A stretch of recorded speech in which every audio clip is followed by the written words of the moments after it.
दानिया, क्या हुआ ऐसे चुपके क्यों बैठी हो? तबीयत ठीक है तुम्हारी? कुछ पूछना था आपसे। सब सच बता पाएंगी? हाँ, पूछो, क्या पूछना चाहती हो? क्या हुआ था घर पे? ऐसे क्या बात हुई कि अब्बू ने इतनी टेंशन ले ली है? क्योंकि मुझे अब्बू का पता है वो इतने कमजोर दिल के नहीं है भाभी।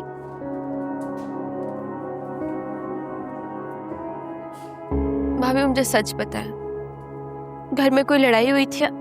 सोनिया आपी का कुछ पता चला है? सोनिया का ही तो कुछ पता नहीं चल रहा और अब्बू उसी की वजह से बहुत टेंशन में है। लेकिन सोनिया आपी की बात कोई नई नहीं है। जब उस टाइम हार्ट अटैक नहीं हुआ तो इतने टाइम बाद क्यों हुआ? नहीं भाभी, आप मुझसे कुछ छुपा रही हैं। सच क्यों नहीं बता रही? बताए ना क्या हुआ था। तानिया, जो होना था हो गया, अब भूल जाओ।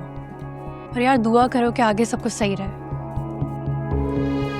गलतियां सुधारने के बजाय अगर उन पे मिट्टी डाल के आगे बढ़ा जाए ना, सब कुछ ठीक नहीं हो जाता, बल्कि गलतियों का कफारा होता है, उसके बाद असाला किया जाता है, फिर जाके सब कुछ ठीक होता है।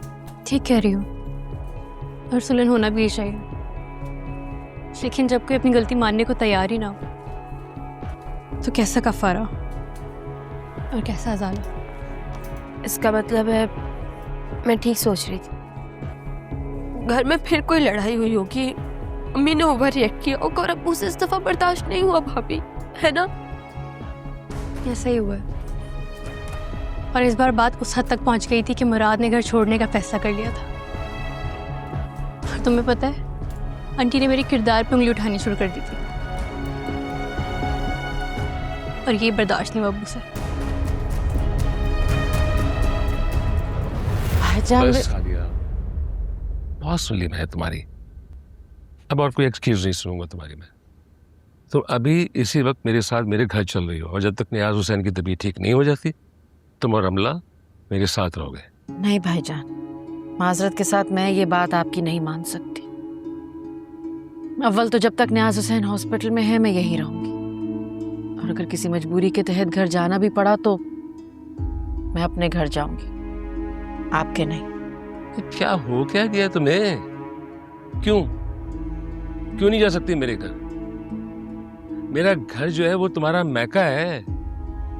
अब कठिन मुश्किल वक्त में जो बहनें बेटियां जो होती हैं वो अपने मैके जाती हैं, कहीं और नहीं जाती।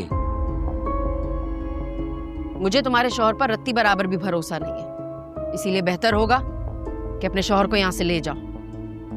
तो अब मजीद कोई बहस नहीं। और सादिया, डॉक्टर ने वैसे भी सख्ती से कहा है कि तुम्हें आराम की जरूरत है, इसलिए घर चलो, घर चल के रिलैक्स करो। और यहाँ पे तुम्हारे रहने का कोई जवाब बनता नहीं है, फायदा नहीं है ना कोई। डॉक्टर ने कहा है कि यहाँ पे एक से ज्यादा अटेंडेंट जो है वो अलाउ ही नहीं है, तो फिर क्या करोगी यहाँ पे रह के? कोई तुक बनती है तुम्हारे यहाँ रहने की? भाईजान प्लीज जिद मत करें, क्योंकि मेरा आपके साथ वहां जाना शायद भाभी को पसंद ना आए। क्यों? उसे क्यों पसंद नहीं आएगा? तुम्हारे भाई का घर है तो उसे एतराज क्यों होगा? आप समझ नहीं रहे, भाभी ने एक कॉल तक नहीं की, खैरियत ही नहीं पूछी, यहाँ आए भी नहीं वो। और इस तरह मैं आपके साथ वहां चली जाऊंगी तो उन्हें तो लाजमन बुरा लगेगा ना।